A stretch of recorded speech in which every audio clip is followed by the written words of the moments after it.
JoJo phone receive করতেই ওপাশ থেকে বড় সাহেবের গম্ভীর গলা শোনা গেল। বড় সাহেবের ঠোঁটে নিশ্চয়ই চুরুট গোঁজা, তাই দাঁতে দাঁত চেপে বললেন, hello Jojo, there is a case for you. আজ একজন এসেছিলেন বেশ ইন্টারেস্টিং একটা কেস নিয়ে, কিন্তু আমার হাতে বেশি সময় ছিল না, তাই আমি বললাম আগামীকাল আসতে। তো তুমি কাল 11টা নাগাদ আসতে পারবে? নতুন কেস? জোজো মনে মনে ভাবে, ওই এক সপ্তাহ কোনো কেস নেবে না ঠিক করেছে। কিছুদিন আগেই ও পিয়ানগড় জঙ্গল থেকে ঘুরে এসেছে এবং ওখানে বেশ ধকল গিয়েছে। এরকম বিশাল বড় একটা ড্রাগ পাচার চক্রকে ধরা তো আর চারটিখানি কথা নয়। কিন্তু বড় সাহেব ডাক পাঠিয়েছেন, না গেলে খুব খারাপ দেখায়। জোজো সঙ্গে সঙ্গে উত্তর দেয়, হ্যাঁ, মানে আমি কাল সকাল 11টায় এজেন্সি চলে যাব, তবে কি বিষয়ে কেসটা যদি একটু বলেন আর কি।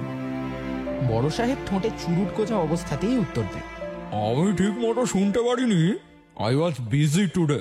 কিন্তু যে লোকটা আজ এসেছিল সে বললো নাকি একটা খুন দেখেছে নিজের চোখে। Can you understand? A witness to a murder.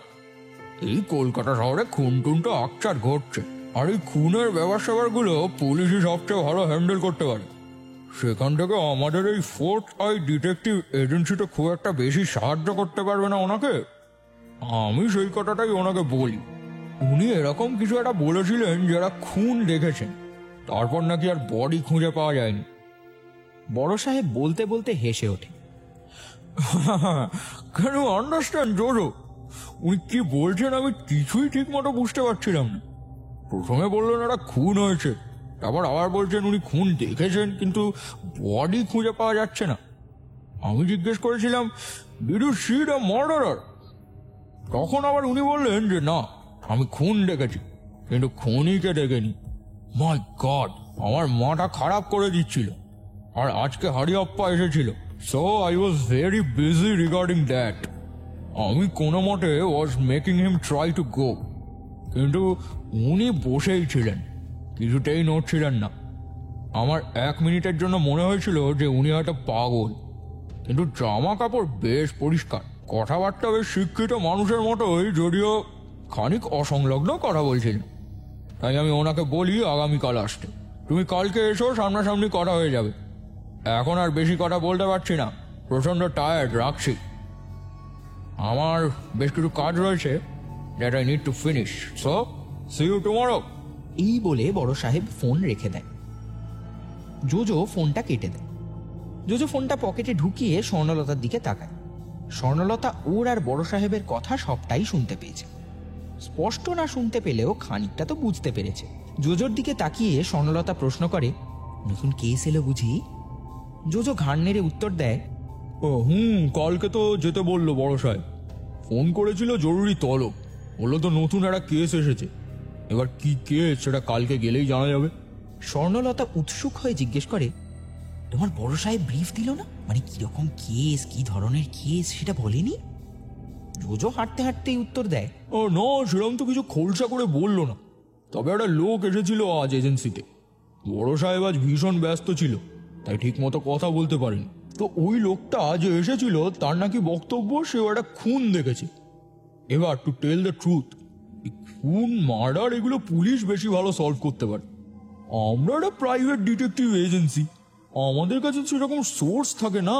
আর তাছাড়া লালবাজার থেকে যেরকম সবকিছু ইনফরমেশন বার করা যায় এরকম রেকর্ডও তো আমাদের নেই। আর এই খুনের কেস টেস হলে এগুলো আমরা বড় একটা নিই না। তো সব দিক থেকেই পুলিশের পক্ষে খুনিকে ধরা, মার্ডার মিস্ট্রি সলভ করা সহজ। তাই যখনই এরকম খুনের কেস টেস আমাদের হাতে আসে আমরা সঙ্গে সঙ্গে তাকে পুলিশের কাছে যেতে বলি। তারপর তার যদি মনে হয় একটা সেকেন্ড ওপিনিয়ন নিলে ভালো হতো, তখনই আমরা কেসটা নিই। তবে আজ যে লোকটা এসেছিল, বড় সাহেবের কথায় উনি নাকি খুব ডেসপারেট আর অসংলগ্ন কথা বলছিলেন। প্রথমে বলছিলেন যে উনি একটা খুন দেখেছেন, তারপর বলছেন যে উনি ডেড বডি খুঁজে পাননি, তারপর আবার বলেছেন উনি খুনিকেও দেখতে পাননি।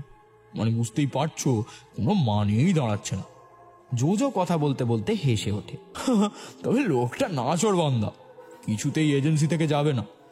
তাই বড় সাহেব ওকে আগামীকাল আসতে বলেছে। তো আপাতত কালকে যেতে হবে আমাকে, গিয়ে দেখি কি কেস, একটু মাইন্ডটাকে ফ্রেশ করা প্রয়োজন। কিন্তু বড় সাহেব তলব করেছে, না গেলেও খারাপ দেখায়। ও আর ভালো লাগে না। শেষের কথাগুলো যোজো বেশ বিরক্তির সঙ্গেই বলে।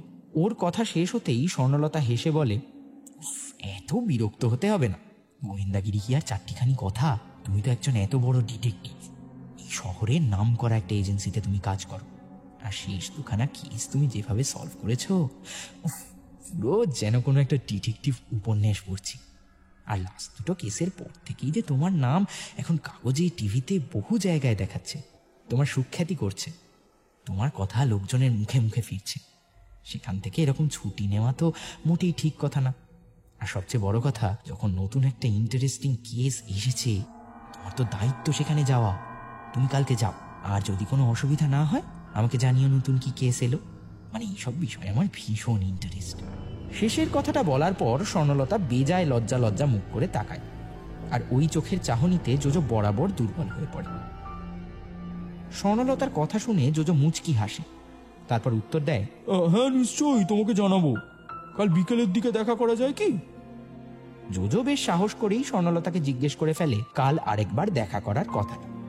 জিজ্ঞেস করার আগেও মনে মনে খুব ভেবেছিল স্বর্ণলতা কিরকম করে রেসপন্ড করবে না করবে, যদি খারাপ ভাবে। কিন্তু এখন তো ওদের দুজনের মধ্যে সম্পর্কটা অনেকটাই এগিয়েছে। অ্যাটলিস্ট ওরা একে অপরের খুব ভালো বন্ধু হয়ে উঠতে পেরেছে। সেখান থেকে বলাই যায় কাল আরেকবার দেখা করার কথা। আর যোজো সেই কথা বলা মাত্র স্বর্ণলতা ঠোঁট টিপে হেসে বলে, কাল 5টার সময় গঙ্গার ঘাটে দেখা করি। কলকাতার সরু গলি পেরিয়ে স্বর্ণলতা আর যোজো কখন যে মেন রাস্তায় এসে পড়েছে তা খেয়ালই করেনি। স্বর্ণলতার সাথে থাকলে যোজো এটা লক্ষ্য করেছে যে চারপাশে কি ঘটছে না ঘটছে তাও অনেক সময়ই ওর চোখের আড়ালে থেকে যায়। সেই সময়টুকু যোজো যেন স্বর্ণলতা ছাড়া আর কাউকে দেখতেই পায় না। যারা প্রেম টেম করেন তারা নিশ্চয়ই বুঝতে পারছেন যে এইসব হচ্ছে ভয়ানক সর্বনাশের কথা। যোজো যে কি ভয়ানক প্রেমে পড়েছে তাও নিজেই ঠিকমতো বুঝতে পারছে না। ওরা দুজন একে অপরের খুব কাছাকাছি এসে দাঁড়ায়। রাস্তা পার হতে হবে। চোখের সামনে দিয়ে ব্যস্ত কলকাতা শহর ছুটে চলেছে, কিন্তু ওদের তেমন বিশেষ তাড়া নেই। থাক না সময়, থমকে থাকো আরো কিছুক্ষণ।